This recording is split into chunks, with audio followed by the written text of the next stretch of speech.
तो वापस आ जाते हैं कार्बन एंड कंपाउंड पे। कार्बन कंपाउंड का ये तीसरा नंबर लेक्चर, और इससे पहले हम लोग जो भी पढ़े हैं वो बेसिक था। इससे पहले हम लोग जो भी पढ़े हैं वो बेसिक था, लेकिन उससे ऊपर क्वेश्चन नहीं पूछता है। लेकिन आज से जो हम लोग पढ़ने वाले इसके ऊपर क्वेश्चन आने वाला है एग्जाम में, ठीक है। इधर से 1 या 2 ही नंबर का क्वेश्चन आएगा, आगे और जाकर के पढ़ेंगे उससे क्वेश्चन का जो क्या बोलते हैं वेटेज वो बढ़ जाएगा। तो अब भी हम लोग पढ़ने वाले हैं टाइप्स ऑफ कंपाउंड के बारे में, और बेसिकली कंपाउंड किसका होगा जी? कार्बन का ही। अगर कार्बन का कहीं भी कंपाउंड दिखता है, हेलो, कार्बन से बना हुआ कंपाउंड कहीं दिखता है, उसी जिसको हम लोग उस केमिस्ट्री को हम लोग ऑर्गेनिक केमिस्ट्री बोलते हैं। जैसे मेटल एंड नॉन मेटल जब पढ़ा रहे थे तो उसका शुरुआत में बताए थे कि फिजिकल केमिस्ट्री या फिर इनऑर्गेनिक केमिस्ट्री या फिर ऑर्गेनिक केमिस्ट्री क्या होता है, ठीक है। ऐसे नहीं, देख के पढ़ती है, हाँ। तो ऑर्गेनिक केमिस्ट्री या फिर इनऑर्गेनिक केमिस्ट्री के बारे में पिछला जो हमारा लेक्चर था वो टोटली इनऑर्गेनिक केमिस्ट्री के ऊपर था, ठीक है। मेटल एंड नॉन मेटल, उसमें कहीं कार्बन आ रहा था, एक आध जगह कार्बन का इस्तेमाल हुआ था एज ए रिड्यूसिंग एजेंट, याद है कि नहीं? कार्बन का इस्तेमाल हो रहा था एज ए रिड्यूसिंग एजेंट। लेकिन यहां पर टोटली किसके ऊपर पढ़ने वाले हम लोग? कार्बन और उसके कंपाउंड्स के बारे में। तो जहां कहीं भी कार्बन और दूसरे एलिमेंट्स आ जाएं, कार्बन एंड दूसरे एलिमेंट्स आ जाएं, तो वैसा केमिस्ट्री को हम लोग ऑर्गेनिक केमिस्ट्री बोलते हैं, ऑर्गेनिक केमिस्ट्री बोलते हैं, ठीक है। और कार्बन और हाइड्रोजन के बारे में हम लोग को 10th क्लास में पढ़ना होता है। किसके बारे में पढ़ना होता है? कार्बन और हाइड्रोजन, मोस्टली कार्बन और हाइड्रोजन के बारे में पढ़ना होता है। और ये कार्बन और हाइड्रोजन से मिल करके जो कंपाउंड बनता है, वैसे कंपाउंड्स को हम लोग हाइड्रोकार्बन्स बोलते हैं। क्या बोल रहे हैं? फिर से सुन लो। कार्बन और हाइड्रोजन से मिलकर के जो भी कंपाउंड बनता है उसको क्या बोलते हैं हम लोग? हाइड्रोकार्बन बोलते हैं। तो अब हाइड्रोकार्बन जो है वो 2 तरह का होता है, सैचुरेटेड और अनसैचुरेटेड, ठीक है। सैचुरेटेड और अनसैचुरेटेड। सैचुरेटेड हाइड्रोकार्बन वैसा हाइड्रोकार्बन का चेन बनेगा। हाइड्रोकार्बन का चेन मतलब कार्बन और हाइड्रोजन, और चेन मतलब बॉन्ड। चेन मतलब क्या समझना है यहाँ पे? बॉन्ड। कार्बन और हाइड्रोजन के बीच में बॉन्ड बना हुआ रहेगा, बहुत सारा कार्बन होगा, बहुत सारा हाइड्रोजन होगा, उसके बीच में बॉन्ड बना हुआ रहेगा, और हर जगह पर सिर्फ और सिर्फ सिंगल बॉन्ड अगर मौजूद है तो वैसे हाइड्रोकार्बन्स को हम लोग सैचुरेटेड हाइड्रोकार्बन बोलते हैं। और सैचुरेटेड हाइड्रोकार्बन का दूसरा नाम है एल्केन। सैचुरेटेड हाइड्रोकार्बन का दूसरा नाम क्या है? एल्केन। और अगर कार्बन और कार्बन के बीच में कहीं एक भी जगह डबल बॉन्ड आ जाए या फिर ट्रिपल बॉन्ड आ जाए, कहीं एक भी जगह डबल बॉन्ड आ जाए या फिर ट्रिपल बॉन्ड आ जाए, तो वैसे कार्बन के चेन को हम लोग अनसैचुरेटेड हाइड्रोकार्बन बोलते हैं। क्या बोलते हैं? Unsaturated hydrocarbon. अगर अनसैचुरेटेड हाइड्रोकार्बन दिख रहा है और डबल बॉन्ड वाला दिख रहा है, तो डबल बॉन्ड वाले चेन को हम लोग एल्कीन्स बोलते हैं। डबल बॉन्ड वाले चेन को क्या बोलते हैं?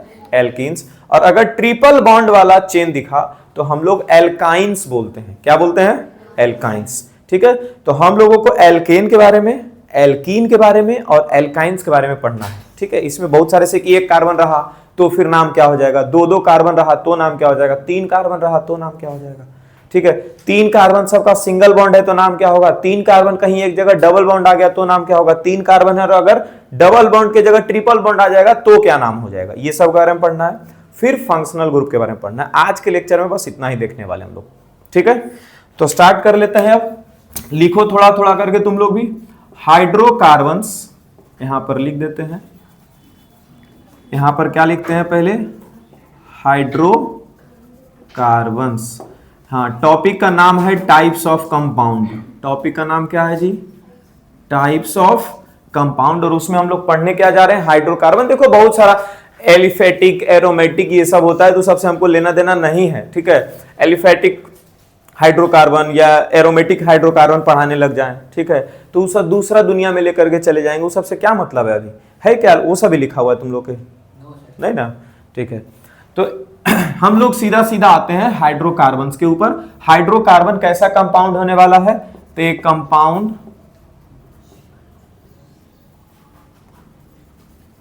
which is formed A compound which is form with carbon and hydrogen only. इस चीज को क्या बोलने वाले हम लोग? Hydrocarbon.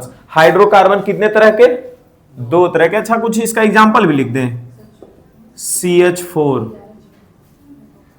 C2H6, C2H4, C3H8 etcetera. हाँ जी होगा, हाइड्रोकार्बन में सब आएगा, डबल बॉन्ड इसमें लगेगा C2H4 में। ठीक है, हाइड्रोकार्बन। ये हाइड्रोकार्बन कितना तरह का बता रहे हैं? दो तरह का। पहला कौन है? सैचुरेटेड, और दूसरा कौन है? अनसैचुरेटेड। पहला हाइड्रोकार्बन हो गया, पीयूष नहीं लिख रहे हो? Saturated hydrocarbon.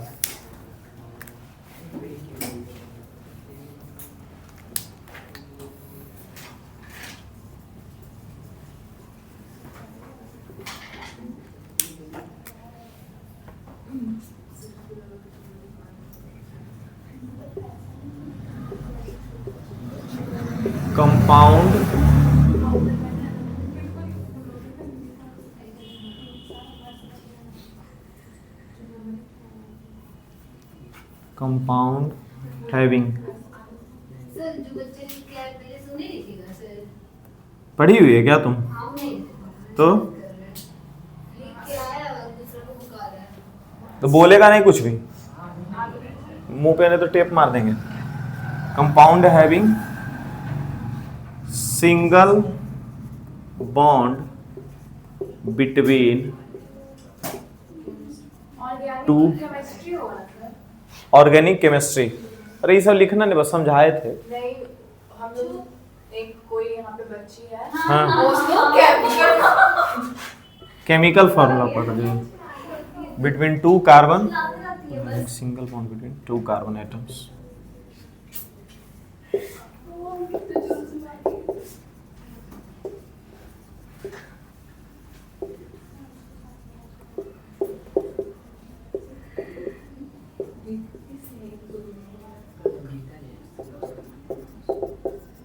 also known as alkanes। और क्या नाम से जाना जाता है? एल्केन के नाम से जाना जाता है।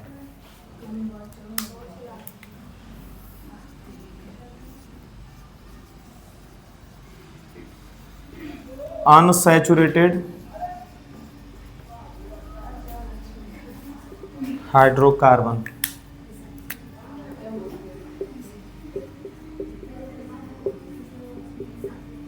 Compound having double bond between any two carbon atoms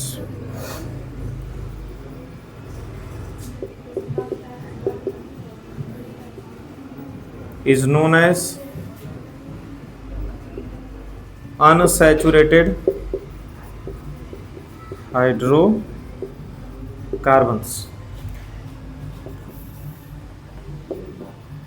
ये दो तरह का होने वाला है, एक तो एल्कीन्स होता है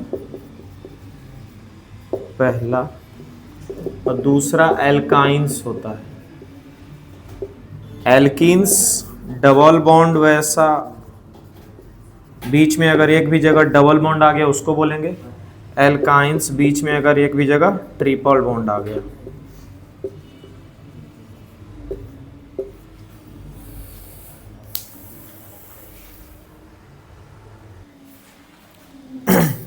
यहां तक तो लिख लिए। इसके बारे में क्या लिखा हुआ है? अनसैचुरेटेड हाइड्रोकार्बन दो तरह का होगा, एक एल्कीन और एक एल्काइन। एल्कीन ENE, देखो ना एल्केन लिखा हुआ था यहाँ पे, है ना, और यहाँ पर क्या है? एल्कीन और एल्काइन। एल्कीन आ गया, ENE आ गया, मतलब डबल बॉन्ड होने वाला होगा। और ट्रिपल बॉन्ड जब भी लगेगा तो उसमें क्या लगा देंगे? एल्काइंस। क्या बोलेंगे उसको? एल्काइंस बोलेंगे। अब समझेंगे धीरे धीरे, इस सब का नाम जो है ना हम लोग लिखने के लिए कुछ देर में सीख जाएंगे। अभी फिलहाल अगर एक कार्बन का एटम दिख रहा है तो उसको क्या नाम से बुलाने वाले हैं? अगर कार्बन नंबर ये 2 कार्बन है तो क्या नाम बुलाएंगे? 3 कार्बन रहेगा किसी कंपाउंड में तो उसको कैसा नाम से बुलाएंगे, 7 कार्बन है तो उसको कैसा नाम से बुलाएंगे, इसके लिए हम लोग को ये रूट नेम याद करना पड़ेगा। ठीक है, हाँ, तो 1 कार्बन अगर एटम है तो उसको हम लोग मिथ बोलेंगे। ठीक है, 2 कार्बन है तो इथ बोलेंगे। हाँ, मिथ। CH4 था ना यहाँ पर, देखो एक याद होगा तुम लोगों को, CH4 था, तो कितना कार्बन है यहाँ पे, 1 कार्बन है, तो इसको क्या बोलेंगे, मिथ तो बोल देंगे। क्या बोल देंगे, मिथ। और एन बोलेंगे कि ईन बोलेंगे कि आइन बोलेंगे, वो बाद में समझेंगे।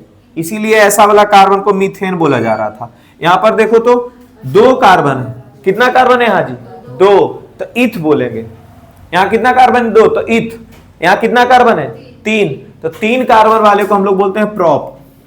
क्या बोलते हैं, प्रोप। अब प्रोपेन बोलेंगे कि प्रोपीन बोलेंगे कि प्रोपाइन बोलेंगे, वो नंबर ऑफ बॉन्ड्स पे निर्भर करेगा कि 2 बॉन्ड आ रहा है कि 3 बॉन्ड आ रहा है कि 4 बॉन्ड। 4 बॉन्ड तो आएगा नहीं, 3 बॉन्ड तक। 4 नंबर ऑफ कार्बन है तो इसको क्या बोलेंगे, इसको ब्यूट बोलेंगे। क्या बोलेंगे, ब्यूट। 5 आएगा तो क्या बोलेंगे, पेंट। यहां से तो याद होना चाहिए, 6 है तो हेक्स, 7 है तो हेप्ट, 8 है तो ऑक्ट, 9 है तो नॉन, 10 है तो डेक। ठीक है, यहां तक इसको 100 तक भी याद कर सकते हो।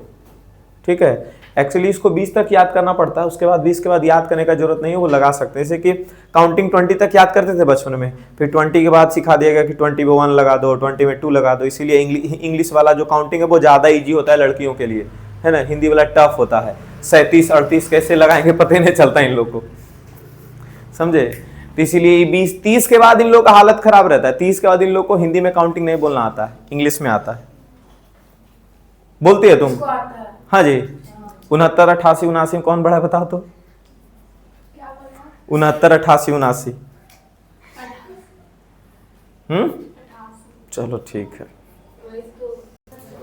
चलो यहां देखते हैं। हेलो, एल्केन आ गया फिर से पढ़ने के लिए कि एल्केन क्या होता है। क्या होता है एल्केन, अभी कुछ देर पहले लिख रहे थे सैचुरेटेड हाइड्रोकार्बन को एल्केन बोल रहे थे। सैचुरेटेड हाइड्रोकार्बन मींस क्या होता है, single bond between carbon atoms.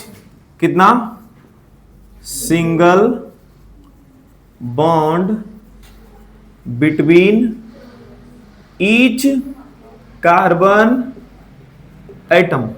मतलब ये देखो, 1 carbon, 2 carbon, 3 carbon, 4 carbon, 4 carbon लगाए, चारों पे क्या है, सिंगल बॉन्ड है।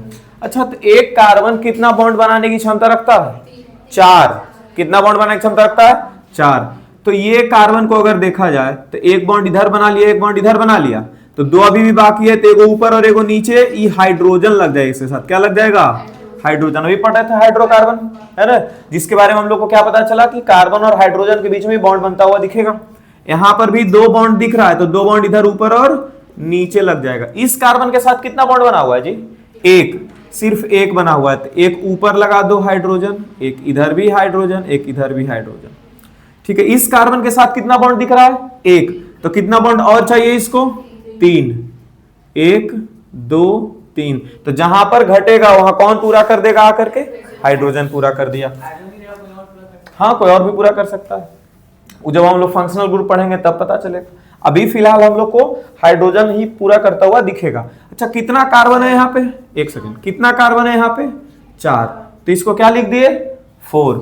और हाइड्रोजन कितना है, 10 होगा। हाइड्रोजन कितना है, 10 है। अच्छा देखो तो 4 कार्बन था तो 2 हाइड्रोजन यहाँ पे, 2 हाइड्रोजन यहाँ पे, 2 हाइड्रोजन यहाँ पे और 2 हाइड्रोजन यहाँ पे, तो 4 कार्बन था तो 8 हाइड्रोजन तो ऊपर और नीचे लटकता हुआ दिख रहा है ना। तो 4 दूनी क्या हो गया जी, 8, और 2 हाइड्रोजन एक्स्ट्रा दिखता है, एक लास्ट में और एक फर्स्ट में। इसीलिए जितना कार्बन का एटम होता है, अगर कार्बन एटम n है, कितना कार्बन है, n, तो पहले इसका 2 गुना कर दो। हाइड्रोजन एटम कैसे कैलकुलेट होता है वो दिखाते हैं। पहले n में कितना गुना कर दो, 2 का, तो क्या हो जाएगा 2n, और शुरू वाला हाइड्रोजन और लास्ट वाला हाइड्रोजन एक्स्ट्रा आ रहा है तो इसमें और क्या कर दो, +2। तो इसका जनरल फॉर्मूला तैयार कर दिए कि अगर C पे कितना नंबर ऑफ कितना आइटम है, n आइटम है, तो H का कितना आइटम हो जाएगा, 2n + 2। ये हो गया एल्केन का जनरल फॉर्मूला, ठीक है, CnH2n+2। मतलब कि अगर कहीं C6 और H 6 दूनी 12 और 12 और 2 14, H14 लिखा हुआ है तो हम लोग समझ जाएंगे एल्केन लिखा हुआ है। क्या समझ जाएंगे? एल्केन। अगर पूछेगा कि कार्बन कार्बन के बीच में कितना बॉन्ड लगा हुआ है तो क्या बताएंगे? सिंगल बॉन्ड है। कार्बन कार्बन के बीच में कैसा बॉन्ड है? तो सिंगल बॉन्ड है। समझ में आ रहा है एल्केन से? हाँ बोलो। एक कार्बन 4 हाइड्रोजन को मतलब सिर्फ हाइड्रोजन को होल्ड कर सकते हैं, 4 हाइड्रोजन को, या फिर सबको होल्ड कर लेगा? सबको मतलब किसको होल्ड करवाना चाहते हो? अब जिसका बहुत बड़ा न्यूक्लियस है उसको थोड़ी होल्ड कर पाएगा। तो फिर ये तो गलत हो जाएगा कि कार्बन 4 को कोवेलेंट बॉन्ड बना सकता है, सिंगल कोवेलेंट बॉन्ड। जब तक वो होल्ड कर सकता है तब तक तो वो होल्ड करेगा। मतलब कि अब तुम इसके साथ एक d ऑर्बिटल या f ऑर्बिटल का कोई एलिमेंट ला करके रखोगे तो उसका न्यूक्लियस बहुत बड़ा होता है जिसको होल्ड नहीं कर पाएगा ये, समझे? से अभी हाइड्रोजन को होल्ड कर ले रहा है, ये छोटा छोटा जिसका न्यूक्लियस होगा उसको होल्ड कर सकता है। मतलब जिस 15-20 तक होल्ड कर सकता है। हाँ, उस बहुत ज्यादा दूर तक का होल्ड नहीं करेगा, ठीक है। जिसका हमको f ऑर्बिटल जिसका रहता है उसका न्यूक्लियस बहुत बड़ा रहता है तो उसको होल्ड नहीं कर सकता, बाकी उसके पहले होल्ड कर लेगा। d ऑर्बिटल्स का कुछ एलिमेंट को होल्ड करेगा, सबको होल्ड वहां भी नहीं कर पाएगा, समझे? वो छोड़ देता है। जिसका जैसे यहाँ पर एक दिन कल नहीं दिखा रहे थे एक्सपेरिमेंट, हम और तेजा साथ पकड़े हुए थे, तो बहुत ही ज्यादा दूर से अगर जो बॉन्ड बनाने का क्या मतलब है? पास आना है ना, धीरे धीरे और ज्यादा पास आना। जिसका ये तुम्हारा रेडियस बड़ा है, वैसा एटम का जिसका रेडियस बड़ा है, तो रेडियस बड़ा होने के वजह से दोनों के बीच में जो गैप है वो ज्यादा रह जाएगा। बॉन्ड बनाएगा भी तो इतना ज्यादा वो कमजोर बॉन्ड होगा, ठीक है, कि वो आसानी से टूट सकता है, ठीक है। एफ के साथ तो बॉन्ड बनेगा ही नहीं, डी ऑर्बिटल के साथ अगर बॉन्ड बनाएगा भी तो वो बॉन्ड आसानी से टूट सकता है, जिसकी वजह से उसका मेल्टिंग पॉइंट, बॉइलिंग पॉइंट बहुत ही कम होगा, ठीक है। ऐसे भी कोवेलेंट कंपाउंड का मेल्टिंग पॉइंट और बॉइलिंग पॉइंट बहुत ही कम होता है, ठीक है, बहुत ज्यादा नहीं होता। जो डायमंड का और ग्रेफाइट का पढ़े हो, डायमंड का पढ़े हो, मेल्टिंग पॉइंट बॉइलिंग पॉइंट बहुत ज्यादा होता है, तो एक्सेप्शनल केस है। कोवेलेंट कंपाउंड जहां कहीं भी बनता हुआ दिखेगा उसका मेल्टिंग पॉइंट और बॉइलिंग पॉइंट कम दिखेगा, ठीक है। एनसीईआरटी का पहले या दूसरा पेज में होगा लिखा हुआ, एक टेबल बनाया हुआ होगा इधर साइड पे, देख लेना, ठीक है। वहां पर 3 कंपाउंड का, ठीक है, मेल्टिंग पॉइंट और बॉइलिंग पॉइंट मिल जाएगा लिखा हुआ। वो सब कम रहेगा, 200 समथिंग केल्विन रहेगा, 300 समथिंग केल्विन, तो 200 300 केल्विन लिखा हुआ है तो उसको बहुत बड़ा मेल्टिंग पॉइंट और बॉइलिंग पॉइंट नहीं समझना है। वो 2 डिग्री और 4 डिग्री और 7 डिग्री सेल्सियस लिखा हुआ है। अरे केल्विन कितना, 2 5 7 डिग्री सेल्सियस को हम लोग 280 केल्विन समझ सकते हैं। अरे केल्विन समझते हो क्या होता है? टेम्परेचर का ऐसा यूनिट होता है, ठीक है। 0 डिग्री सेल्सियस पे कितना केल्विन होता है? 273.15 केल्विन होता है 0 डिग्री सेल्सियस पे। हम लोग का नॉर्मल बॉडी टेम्परेचर कितना है जी? 36 डिग्री सेल्सियस है। तो अगर जो हम 273 में 36 या 37 चलो लिख दिए, 37 जोड़ दे, 7 और 3 10 0 बाकी 1, 7 3 10 11 1 बाकी 1, 2 और 1 3, 310 केल्विन हम लोग का नॉर्मल बॉडी टेम्परेचर है। नहीं लग रहा बहुत ही ज्यादा बॉडी टेम्परेचर है?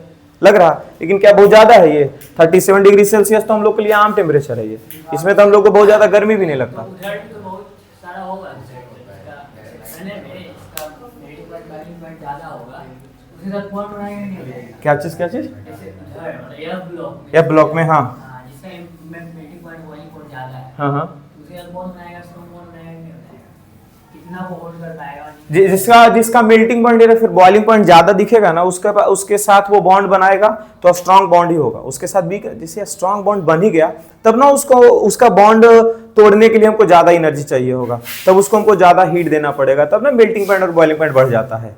जिसका बॉन्ड स्ट्रांग है उसी का मेल्टिंग पॉइंट या बॉइलिंग पॉइंट ज्यादा होता है। बॉन्ड बनाएगा, हाँ, कितना मतलब कार्बन कितना वो होल्ड कर पाएगा नहीं कर पाएगा, जैसे हाँ हाइड्रोजन 4 हाइड्रोजन को उसके बाद और आगे जाके।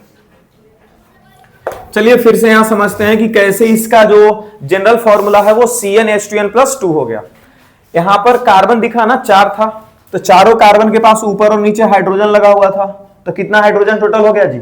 8 हाइड्रोजन। कितना हाइड्रोजन हो गया टोटल? 8 हाइड्रोजन। और एक हाइड्रोजन यहां शुरू में एक्स्ट्रा लगा और एक हाइड्रोजन यहां एक्स्ट्रा लगा लास्ट में, तो 8 और 2 10, ऐसे करके 10 आया ना। इसका क्या मतलब है कि अगर जो कार्बन पे 5 एटम, कार्बन का आइटम कितना है? 5, तो हाइड्रोजन कितना हो जाएगा? तो ऊपर नीचे 5 दूनी 10 और 2 को एक्स्ट्रा आ जाता है, तो हाइड्रोजन कितना हो जाएगा? 12। अगर कार्बन का 8 एटम है तो टोटल नंबर ऑफ हाइड्रोजन कितना हो जाएगा? तो ऊपर नीचे 8 दूनी 16, 16 और 2 18, ठीक है, C8H18। तो इसीलिए इसका जो जनरल फॉर्मूला होता है, किसका जनरल फॉर्मूला? एल्केन का। किसका जनरल फॉर्मूला? एल्केन का जो जनरल फॉर्मूला होगा, जनरल मॉलिक्यूलर फॉर्मूला होगा, वो कैसे लिखेंगे? CN और H में N में 2 का गुना कर दो तो क्या हो गया? 2N, और लास्ट में +2 भी हो जाता है। मतलब H कैसा होगा? तो N का जितना वैल्यू आएगा उसमें 2 गुना करके 2 जोड़ देने का। क्या यहां तक समझ में आ रहा है? एल्केन, ठीक है। तो यहां इसका हो गया general molecular formula CnH 2n+2, ठीक है। ये याद रखना है, तभी हम लोग पता कर पाएंगे कि किसका क्या फॉर्मूला हो सकता है। कुछ एग्जांपल इसका लिख लेते हैं। यहां पर है अब C3H8, क्या ये एल्केन है? पहले ये पता कर लो, क्या ये एल्केन है? एल्केन है। क्यों? 3 दूनी 6, 6 और 2 8, एल्केन है। तो इसका अब देखो नाम लिखने के लिए सिखा देते हैं। 3 कार्बन है तो क्या लिखते हैं? प्रोप। 3 कार्बन है उसको क्या लिखते हैं? प्रोप। तो पहले प्रोप लिख लो, PROP। और अगर एल्केन है, क्या है? एल्केन। समझ में आ गया था एल्केन है? तो इसका लास्ट का 3 लेटर लास्ट में लगा दो, ANE, इसको बोलेंगे प्रोपेन। इसको क्या बोल देंगे? प्रोपेन। अगर यहां पे है C6 तो H कितना होना चाहिए? अच्छा H12 लिख दिए, तो क्या ये एल्केन है? C6H12 लिखा, क्या ये एल्केन है? नहीं है। तो इसका नाम अभी तो नहीं लिखने के लिए जानते, बाद में लिखने के लिए सिखाएंगे। तो अभी इसको क्या लिखना पड़ेगा? यहाँ पे H14, 6 दूनी 12, 12 और 2 14, तो C6 आ गया। 6 वाले को क्या बोलते हैं? हेक्स। और अगर अल्केन है तो लास्ट में क्या लगता है? ANE। तो ये भी याद रखना है कि इसमें सफिक्स लगता है। क्या लगता है? एक सफिक्स। सफिक्स क्या लगता है जी? ANE लगता है, ठीक है, इसका नाम लिखने के लिए, ठीक है। मतलब रूट नेम और अगर सफिक्स दोनों लिख दिया गया तो हम लोग नाम लिख सकते हैं, ठीक है। अच्छा, C6H14 को देखो दूसरा तरीका से कैसे लिखा जाएगा। यहां पर कितना लिखा हुआ है? लास्ट में क्या लिखता है? 3 गो हाइड्रोजन और 1 गो कार्बन, फिर क्या होता है? 1 कार्बन 2 हाइड्रोजन। यहां देखो 1 कार्बन 2 हाइड्रोजन, फिर क्या होता है? 1 कार्बन 2 हाइड्रोजन, फिर क्या होता है? 1 कार्बन 3 हाइड्रोजन। अगर लिख दिए तो 1 2 3 4, 4 कार्बन ना लिखे, हम अभी कितना कार्बन लिखना चाह रहे हैं? 6 कार्बन। तो यहां पर अभी 2 2 हाइड्रोजन, या फिर चलो इसी को समझ लेते हैं। क्या इसको हम लोग C4H8 लिख सकते हैं? 1 2 3 4, क्या लिख सकते हैं? C4। और H क्या है जी? 10। 3 3 2 5, 5 2 7, 7 3 10। तो अगर ऐसे लिखा हुआ हो या फिर ऐसे लिखा हो, क्या दोनों सेम चीज है? इसको बोलते हैं ब्रांच्ड हाइड्रोकार्बन। इसको क्या बोलते हैं? Branched hydrocarbon. इसको फैला करके एक्सपेंडेड फॉर्म में लिख दिया गया और इसको छोटा में लिखा जाता है, ठीक है। तो दोनों तो एक ही चीज है, दोनों का नाम क्या होगा? तो यहां पर पहले लिखेंगे ब्यूट, BUT। और क्या हर जगह सिंगल बॉन्ड है? यहां देखो ऐसे रहता है तो इसके वजह से पता चल जाता है कि सिंगल बॉन्ड है। ऐसे पता चलेगा single bond single bond single bond, carbon carbon के बीच में कितना बॉन्ड है? सिंगल बॉन्ड है। लेकिन ऐसे रहता है तो इसमें पता ही नहीं चलता कि सिंगल बॉन्ड है कि नहीं है। तो ऐसे वाले के लिए कैसे क्या पता करते हैं? फॉर्मूला से। 4 को 2 गुना किया 8 है, 8 में 2 और जोड़ दिए 10 आ गया, मतलब एल्केन ही है, सिंगल बॉन्ड वाला ही है। तो नाम क्या हो जाएगा? लास्ट में ANE लग करके ब्यूटेन। क्या समझ में आया यहां तक? तो बाद में पता किया होगा, पहले कैसे पता चलता होगा कि सैचुरेटेड है कि अनसैचुरेटेड है? क्या चीज? फिर से हाँ, सैचुरेटेड है कि अनसैचुरेटेड है पहले कैसे पता करता होगा? तो बाद निकाला होगा फॉर्मूला पहले, जैसे कि इसको हर जगह पर कार्बन और हाइड्रोजन के बीच में कितना बॉन्ड बना, वहां वेट से ना पता किया कि कितना कार्बन होगा और कितना हाइड्रोजन होगा, ऐसे अनुमान लगा करके, ठीक है। उसके बाद फिर इसका फॉर्मूला बनाने लग गया। फॉर्मूला तो पूरा इसको रटवाया गया है ना एक तरह से, कि 2 रहेगा तो हम क्या बोल देंगे, 3 रहेगा तो क्या बोल देंगे, ठीक है। नोट करो यहां, फिर एल्कीन पढ़ते हैं। एल्कीन्स पढ़ते हैं। हेलो, एल्कीन्स में क्या बताया जा रहा है? Double bond between any 2 carbon atom. किसी भी एक जोड़े पे डबल बॉन्ड बनता हुआ दिखेगा, किसी भी एक जोड़े पे, ठीक है। और हम लोगों के सिलेबस में जो है वो जो फर्स्ट वाला जो कार्बन होने वाला होगा ना, इधर से फर्स्ट हो जाए या फिर इधर से फर्स्ट हो जाए, वहीं पर सिर्फ डबल बॉन्ड दिखेगा और कहीं नहीं दिखेगा। बीच में कहीं पर डबल बॉन्ड आता है उसको पढ़ना नहीं है। फिर भी उसका एक एग्जांपल दे करके नाम कैसे लिखते हैं जब नोमेनक्लेचर स्टार्ट होगा तब बता दिया जाएगा। लेकिन हम लोगों को ज्यादातर इधर उधर नहीं करना होगा, है ना, शुरुआत वाला ही कार्बन के ऊपर पढ़ना होगा। अभी यहाँ पर इस कार्बन को अगर देखा जाए तो इस कार्बन के पास कितना बॉन्ड बना हुआ है जी? कितना बॉन्ड बना हुआ है? 2 बॉन्ड इस कार्बन को ऑलरेडी दिया गया है, तो 2 बॉन्ड बचा हुआ है, तो कौन जाएगा यहाँ पे? हाइड्रोजन। इस कार्बन, ये कार्बन कितना बॉन्ड बना चुका है अभी तक? 3, 2 और 1 3, तो कितना हाइड्रोजन ये लेगा? 1 हाइड्रोजन। ये कार्बन के पास कितना बॉन्ड है? 2 बॉन्ड है, तो एक ऊपर ले लेगा और एक नीचे। इस कार्बन के पास कितना बॉन्ड है? 1, तो 3 बॉन्ड इसको चाहिए, ठीक है। अच्छा, अब इसका नाम क्या हो जाएगा बोलो तो? C कितना? 1 2 3 4, तो C4। H कितना है?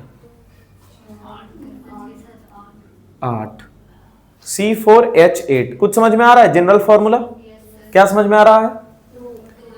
2n, है ना। C के पास अगर n लिखा जाएगा तो H के पास क्या लिखा जाएगा? 2n। मतलब जितना कार्बन के पास नंबर ऑफ एटम होगा उसका दुगुना नंबर ऑफ एटम्स किसके पास होगा? हाइड्रोजन के पास। लेकिन कब? जब कहीं भी एक जगह डबल बॉन्ड दिख जाए। और एक ही जगह डबल बॉन्ड, एक से अधिक जगह डबल बॉन्ड हम लोग को पढ़ना नहीं है। नहीं कि ये भी यहां पर भी डबल बॉन्ड दे देते हैं, यहां पर भी डबल बॉन्ड दे देते हैं, ऐसा हम लोग को नहीं पढ़ना है, ठीक है। C4H8। अब कार्बन है, यहां पर डबल बॉन्ड दिया गया, फिर कार्बन है, फिर कार्बन है, फिर कार्बन है। तुमको लग रहा होगा कि एक एग्जांपल ऐसा ले लिए सर जिसमें सिर्फ 2 गुना आता है, दूसरा लेकर के दिखाइए। चलो देख लेते हैं। इस कार्बन पे 2 बॉन्ड ऑलरेडी आ चुका है, तो 2 बॉन्ड बचा, 2 बॉन्ड यहां दे देते हैं। यहां भी 3 बॉन्ड हो चुका है तो 1 बॉन्ड दे दिए, 2 बॉन्ड लग जाएगा यहां, 2 बॉन्ड यहां भी, 2 यहां भी, और यहां लास्ट में कितना लग जाएगा जी? 3। अरे लास्ट और फर्स्ट एक ही चीज ना है, एक ही चीज है। चलो इधर ना रख करके तो इधर हाइड्रोजन दे दो और यहाँ पे डबल बॉन्ड दे दो, 2 और 2 4, ठीक है। कहाँ बन गया?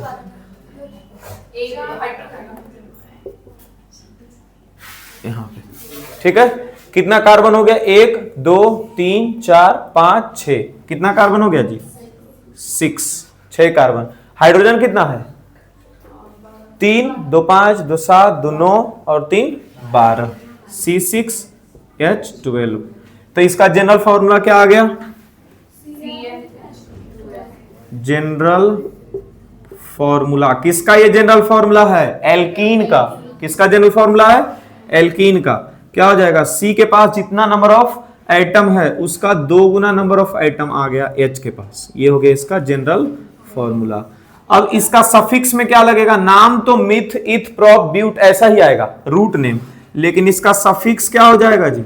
सफिक्स हो जाएगा इसका लास्ट का 3 लेटर ENE।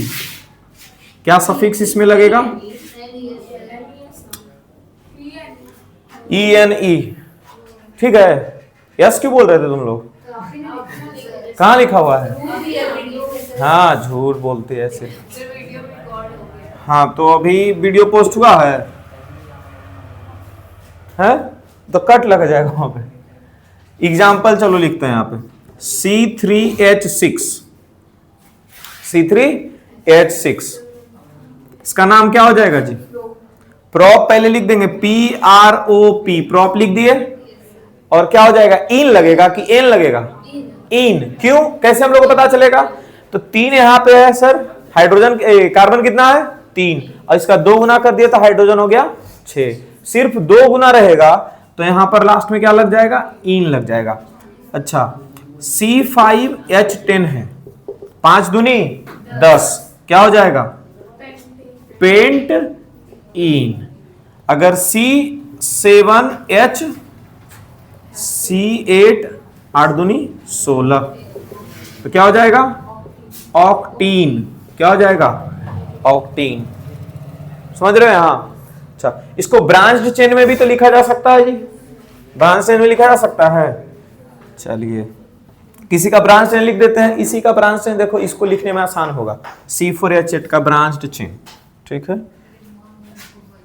C4 H8 का ब्रांच चेंज कैसे लिखेंगे, एकदम इसी को, ये कार्बन है, इसके साथ कितना हाइड्रोजन है, 2 हाइड्रोजन, तो इसको देखो ऐसे लिखा जाएगा H2C, और फिर डबल बॉन्ड यहाँ पे है। अच्छा, कार्बन के साथ कितना हाइड्रोजन है, 1 हाइड्रोजन है, तो यहाँ पर क्या लिख दिया जाएगा HC, फिर बॉन्ड, फिर इस कार्बन के साथ कितना हाइड्रोजन है, CH2, H2C या फिर CH2, ठीक है, आगे पीछे लगा सकते हैं।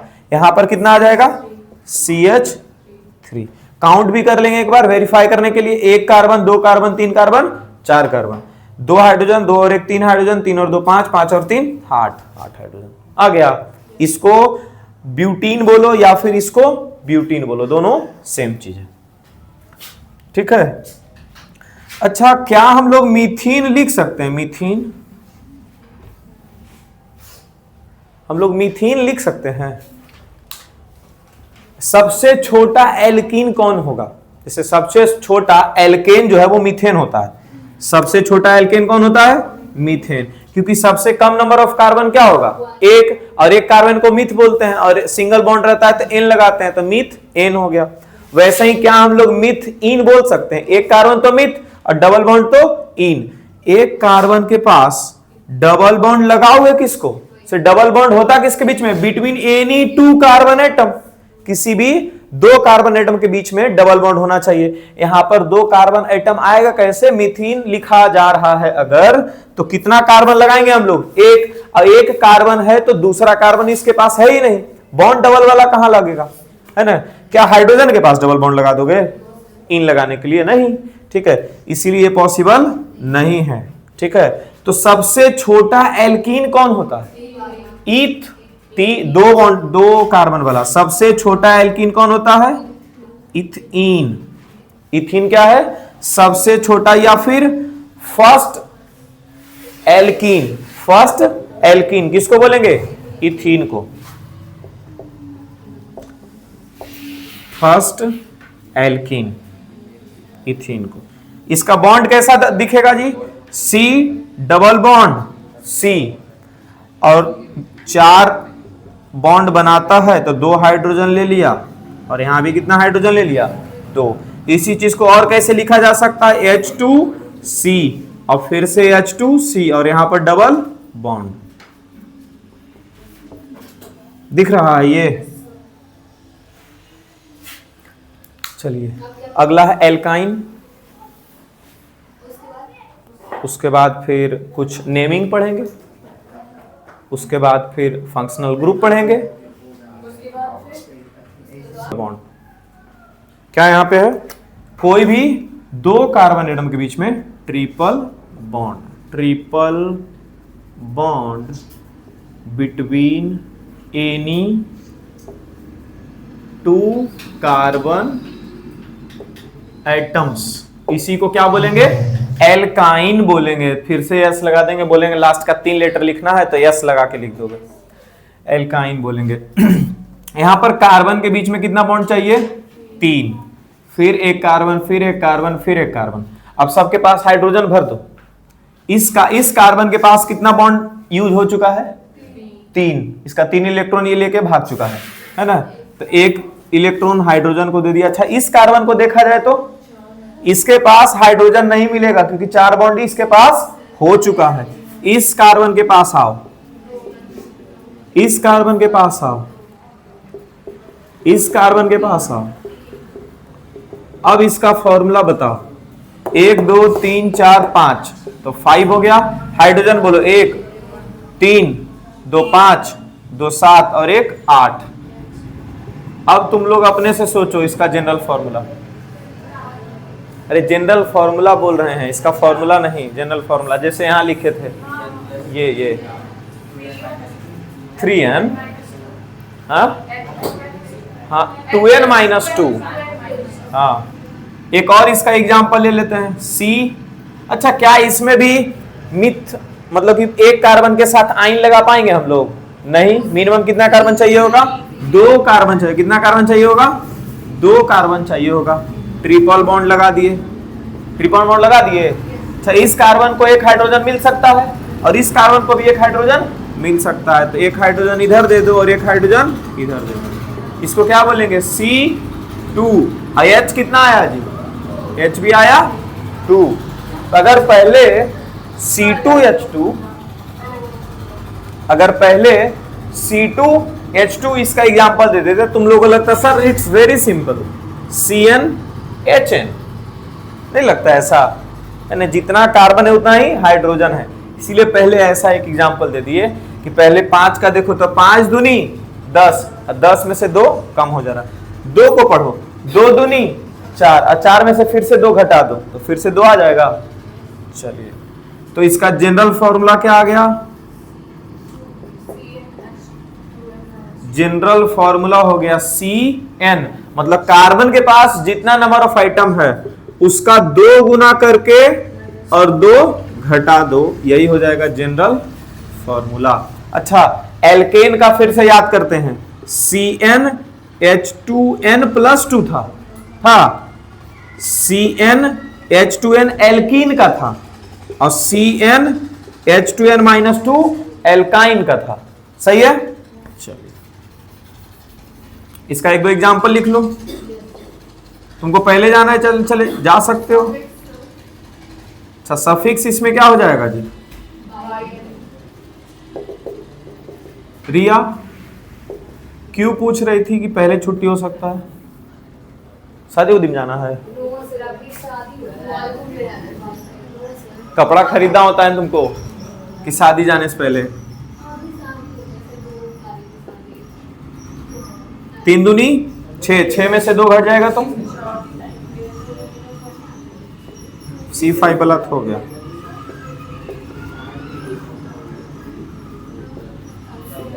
चलो जल्दी जल्दी नाम लिखो सबका, सबका नाम लिखो जी इसका।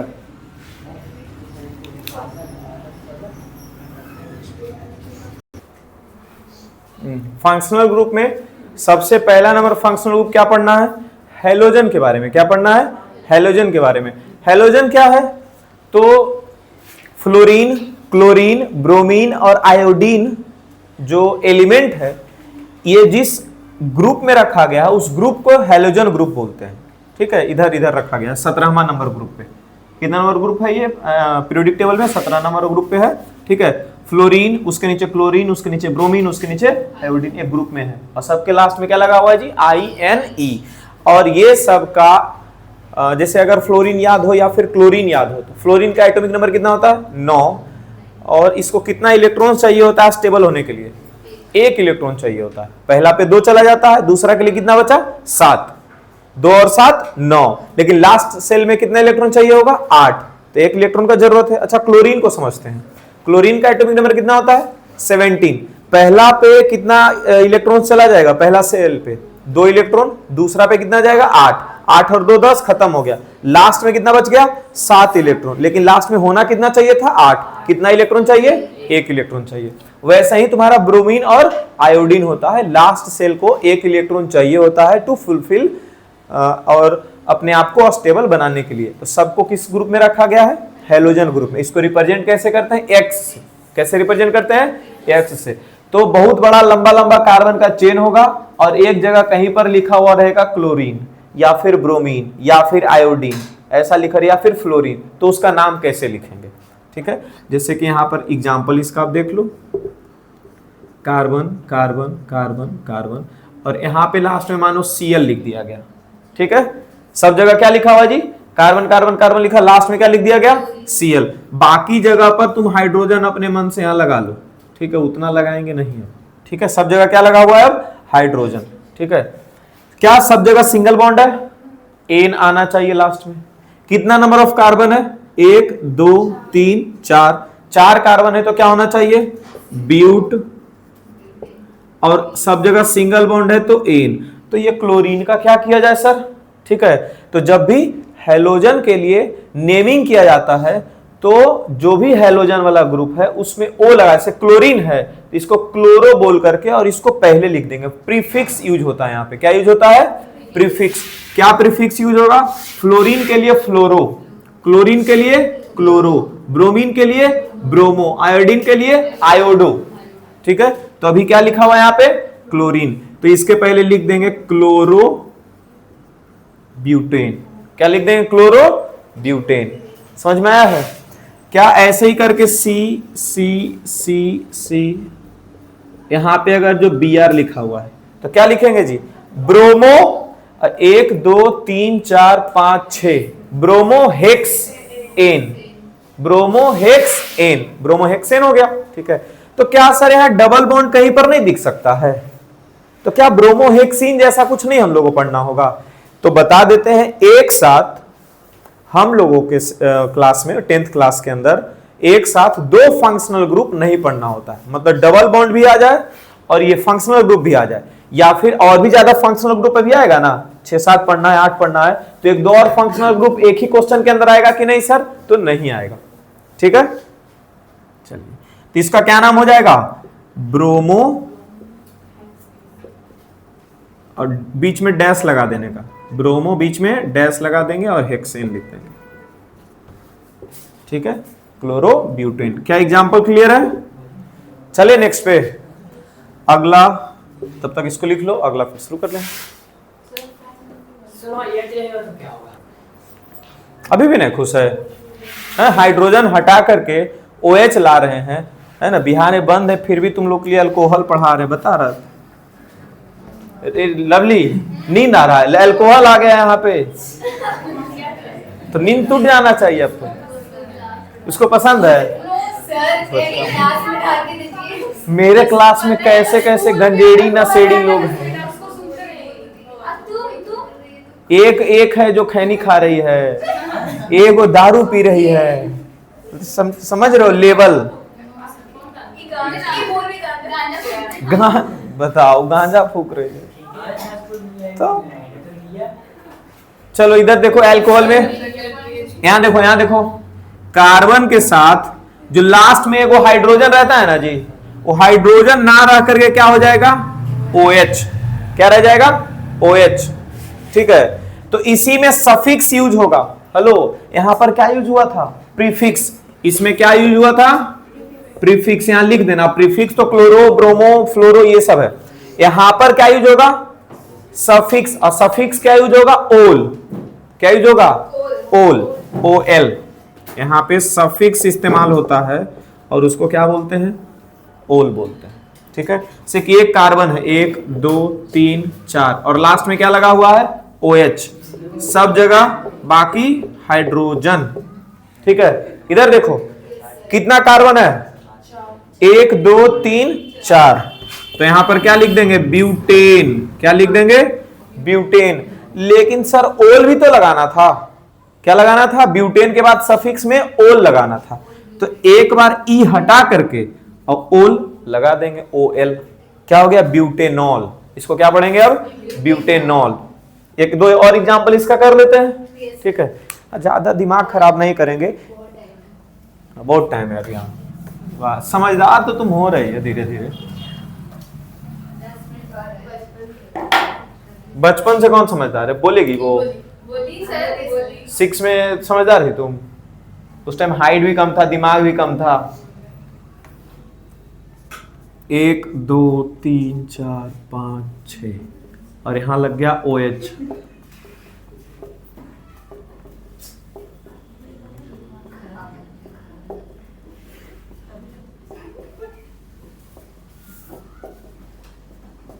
चलो इसका नाम लिख दो जल्दी से रिया,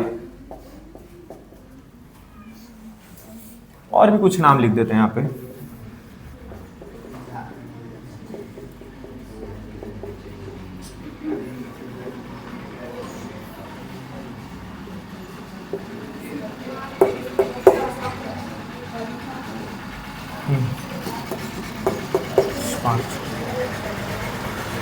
चलो दोनों का नाम बताओ।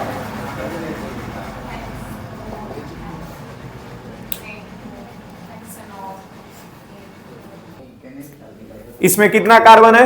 1 2 3 4 5 6, तो क्या लिख देंगे जी? हेक्सेन। क्या लिख देंगे? हेक्सेन। और ई हटा करके और लास्ट में क्या दिख रहा है? OH, तो यहां क्या लगा देंगे? ओल। हेक्सेनॉल हो गया। 1 2 3 4 5, 5 कार्बन है, क्या बोलेंगे? पेंटेन। और इसमें ई हटा करके और सफिक्स क्या यूज कर देंगे इसके बदले? ओल, पेंटेनॉल। समझ में आ गया यहां तक? ठीक है, तो इसमें सफिक्स में क्या कर रहे थे, ई जो था इसको हटा करके ओएल लगा देते थे, है ना। जैसे यहां असल में अल्कोहल कैसे हम लोग को समझ में आएगा कि अल्कोहल है, जो हम लोग अल्कोहल देखते हैं वो देखो उसका फॉर्मूला देखो, वो भी लिख ही देते हैं। जो हम लोग अल्कोहल घर में इस्तेमाल होता है, ठीक है, अरे मतलब घर में ही ना लोग पीते हैं जी।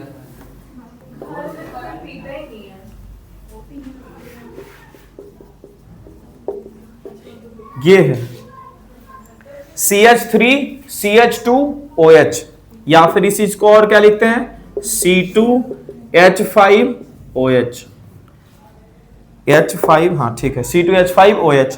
कितना कार्बन है, 2। कितना कार्बन है, 2, तो क्या लिखेंगे, इथेन, और लास्ट में क्या लगा हुआ है, OH, तो ई हटा कर क्या लगा देंगे, ओल, तो क्या हो गया, इथेनॉल। यही इस्तेमाल होता है जो हम लोग पीते हैं, समझे, हम लोग मतलब आदमी लोग पीता है ना, हाँ, अभी नहीं कि हम लोग पीते हैं मतलब सर लोग पी रहे हैं, ठीक है। नए बच्चे को ये दिक्कत हो सकता है मेरा लैंग्वेज को समझने में, ठीक है। क्या बोल रही थी कि कुछ कुछ नए समझ में आएगा, लेकिन उसको लगेगा कुछ और समझ में आ गया है, समझ गए।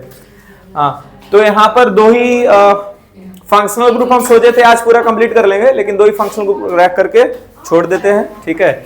और बाकी अभी 5 फंक्शनल ग्रुप जो है, तो इसको रिवाइज करके आना पूरा, ताकि हम लोग कल पूरा फंक्शनल ग्रुप कर लें, ठीक है। फंक्शनल ग्रुप कल कर लेंगे तो आगे और भी आगे बढ़ पाएंगे नोमेनक्लेचर की ओर। अगला दिन 2 दिन नोमेनक्लेचर चलेगा फिर, हाँ ठीक है, थैंक यू।